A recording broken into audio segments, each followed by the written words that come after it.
আসসালামু আলাইকুম। কাল আমি আপনার সাথে দেখা করব।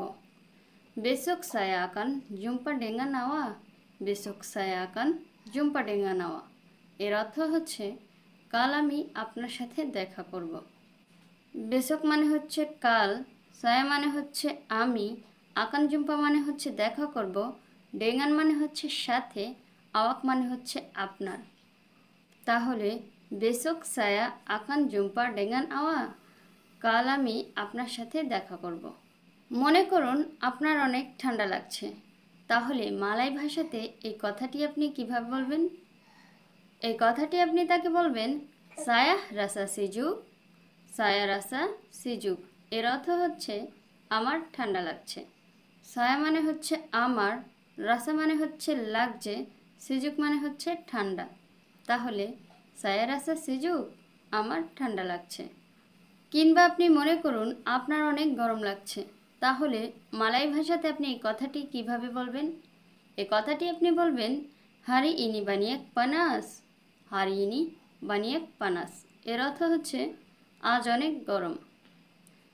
হারি ইনি মানে আজ, বানিয়েক মানে অনেক, পানাস মানে গরম। তাহলে হারি ইনি বানিয়েক পানাস আজ অনেক গরম। ধরুন আপনি কাউকে জিজ্ঞাসা করতে চাইছেন আপনি কোথায় থাকেন, তাহলে এই কথাটি আপনি কিভাবে বলবেন? এই কথাটি আপনি বলবেন আওয়াহ টিঙ্গল ডিমানা। আওয়াহ টিঙ্গল ডিমানা এর অর্থ হচ্ছে আপনি কোথায় থাকেন। আওয়াক মানে হচ্ছে আপনি, টিঙ্গল মানে হচ্ছে থাকা বা অবস্থান করা, ডিমানা মানে হচ্ছে কোথায়। তাহলে আওয়াক টিঙ্গল ডিমানা আপনি কোথায় থাকেন কিংবা কোথায় অবস্থান করেন।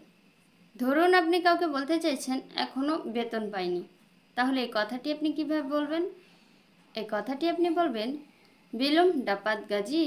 বেলুম ডাপাত গাজি এর অর্থ হচ্ছে এখনও বেতন পাইনি। বেলুম মানে হচ্ছে হয়নি, ডাপাত মানে হচ্ছে পাওয়া, গাজি মানে হচ্ছে বেতন। তাহলে বেলুম ডাপাত গাজি বেতন পাওয়া হয়নি কিংবা এখনও বেতন পাইনি। সায়া হারুস পেরগি সেকারাং। সায়া হারুস পেরগি সেকারাং এর অর্থ হচ্ছে আমাকে এখন যেতেই হবে।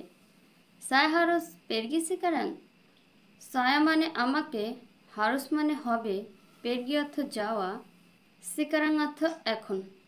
তাহলে সায়া হারুস পেরগি সেকারাং আমাকে এখন যেতেই হবে। মালয় ভাষার নতুন নতুন আপডেট পেতে আমাদের ভিডিওটি লাইক, শেয়ার, কমেন্ট করতে ভুলবেন না। ধন্যবাদ।